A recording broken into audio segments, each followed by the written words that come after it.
Okay, so imagine waking up one morning, checking the news, and seeing that the company that made your phone just lost like $122 billion. Yeah.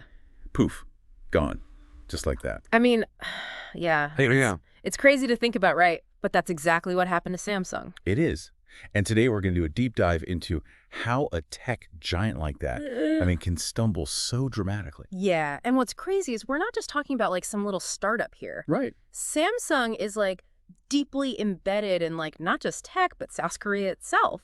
I mean, some people even call it the Republic of Samsung. Okay, so Republic of Samsung, you're going to have to explain that one. Okay, so think about it this way, right? Samsung isn't just like the phone in your pocket. It's Right. so much more than that. Like if you've driven over a bridge recently, like there's a decent chance they built it. Need insurance, they're in that too. And like, God forbid you end up in the hospital. Well, guess what?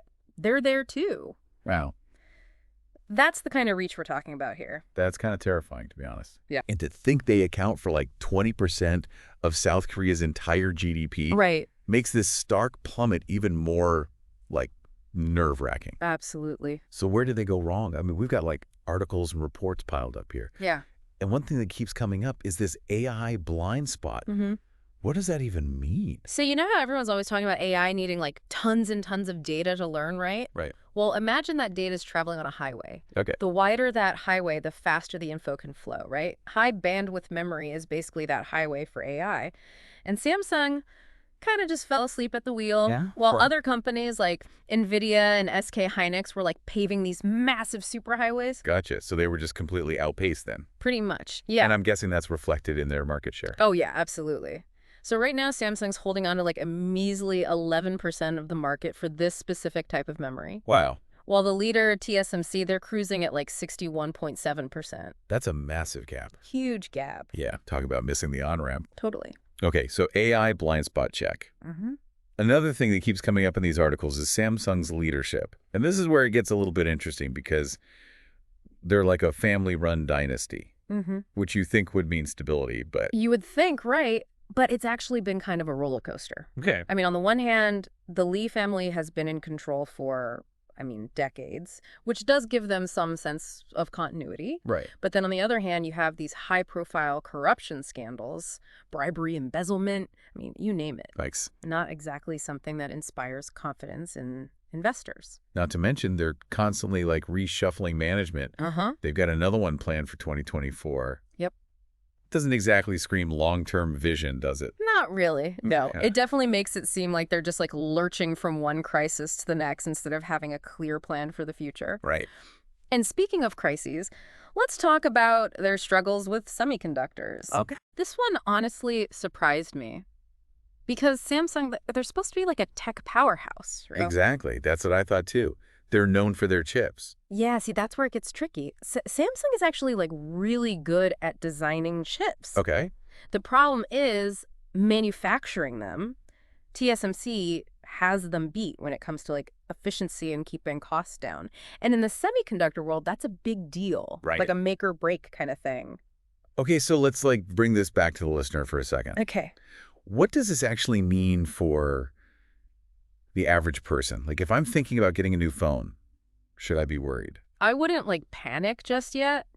But here's the thing, if Samsung can't get those manufacturing costs under control, it could mean that like we all end up paying more for our phones and other devices. And if they keep lagging behind in innovation, well, those new phones might not be as cool as they could be. Gotcha. So it's not all sunshine and roses for Samsung right now? Definitely not. No. But they're not just sitting there doing nothing, right? No, they're definitely scrambling. So what are they actually doing to turn things around? So based on what we've read, they're taking like a three-pronged approach. Okay, lay it on me. So first up, they're shaking up leadership. They've Right. brought in like some new people like Jun Young-yun to lead the semiconductor division. Okay. The hope is that fresh perspective and a new approach can help them catch up to TSMC. Makes sense. What else? They're also like getting serious about cutting costs. Sadly, that means layoffs. Oh, It's impacting like around 10% of their workforce in Southeast Asia and Australia. wow. It's tough, but they're clearly trying to like slim down and become more efficient. Right. And the third part of their strategy is basically going back to basics. They're refocusing on their core businesses, semiconductors and display technology. This might mean scaling back or even like ditching some of their less profitable ventures. Right. The goal is to like consolidate resources and go all in on the areas where they're still strong.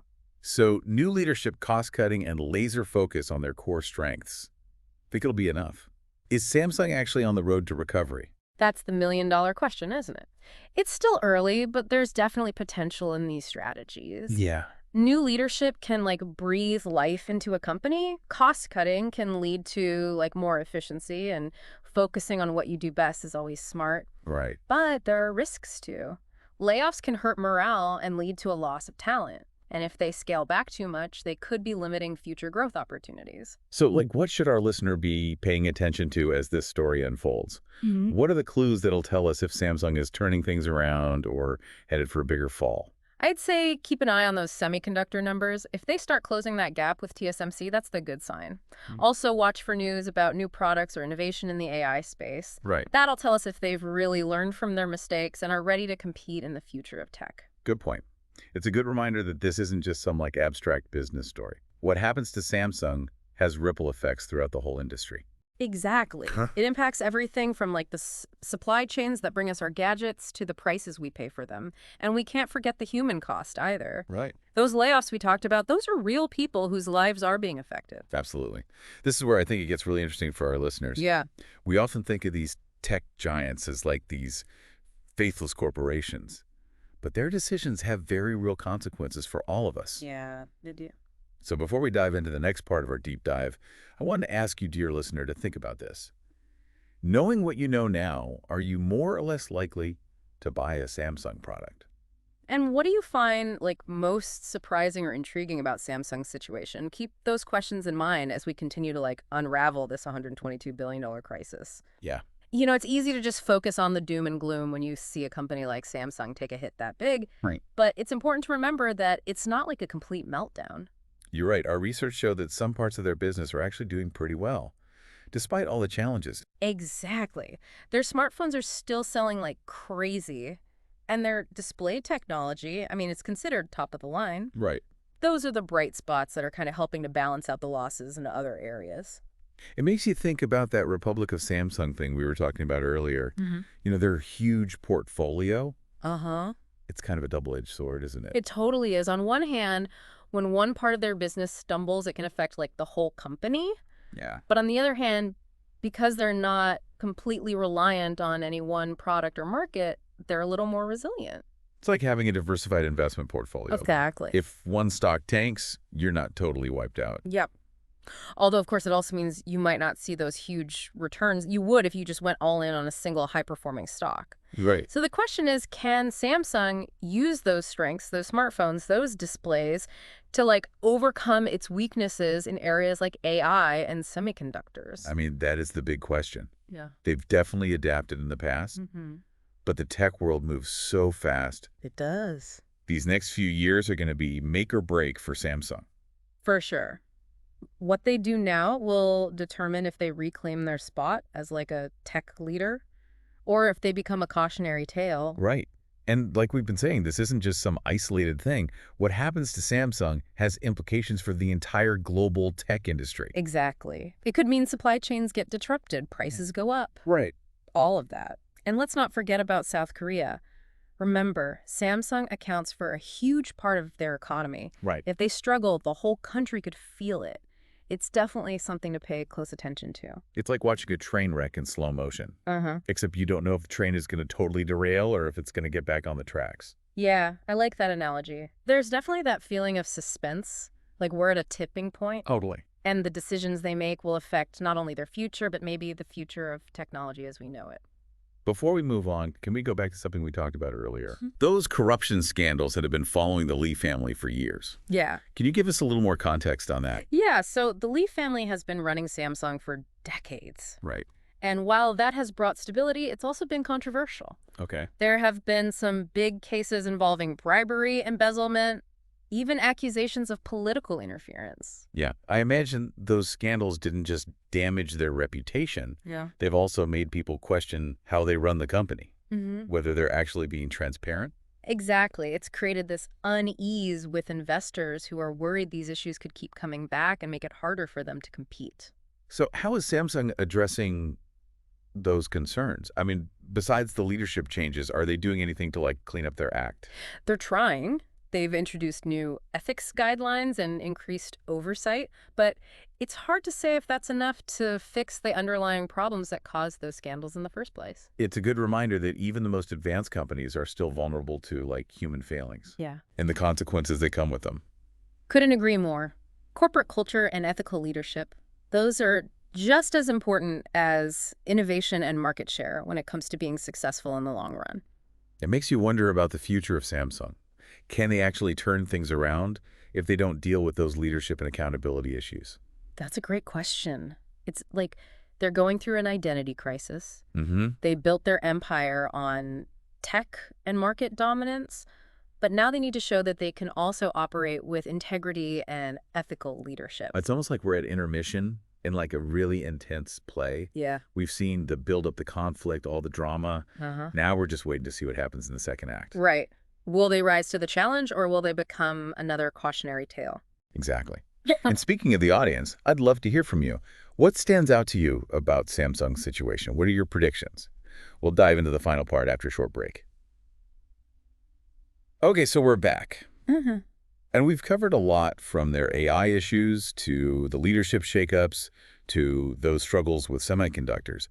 But before we wrap up, I think we should step back for a minute Okay. and ask, like, what does this whole thing with Samsung tell us about the tech world in general? You know, it's interesting. Samsung's rise and their recent troubles actually illustrate this economic theory perfectly. Oh, yeah. It's called creative destruction. Yeah. Basically, it says that the companies that dominate one era can get a little complacent. Right. And then new companies pop up with new tech or new ways of doing business and they shake things up. Okay, wait. I kind of remember creative destruction from my econ class back in the day, Uh-huh.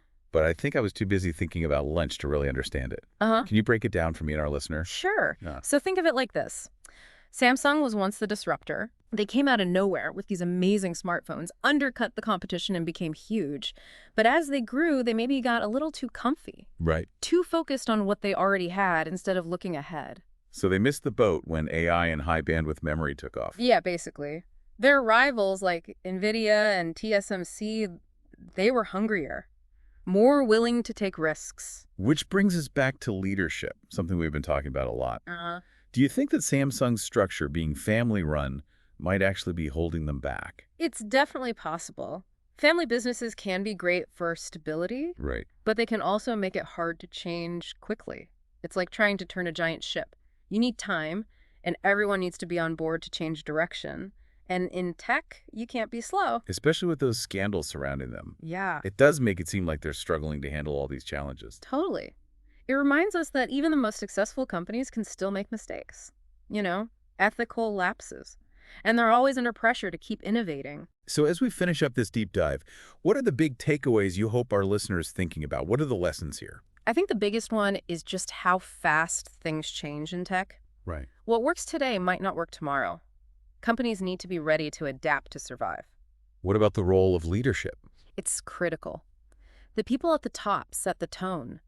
They make decisions that impact not just the company, but the whole world.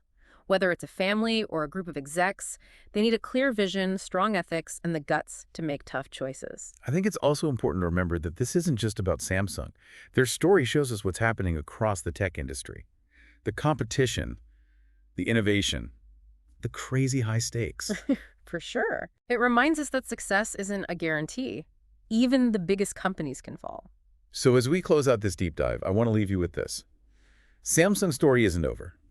Will they get past all of this? Will they innovate and climb back to the top? Or will they be an example of what happens when you lose your edge? Only time will tell. But this story has made all of us think about the future of tech, the importance of good leadership, and the fact that even the most powerful companies are run by people. Thank you for joining us for this deep dive into Samsung. We hope you enjoyed it. And until next time, keep exploring, keep asking questions, and keep learning.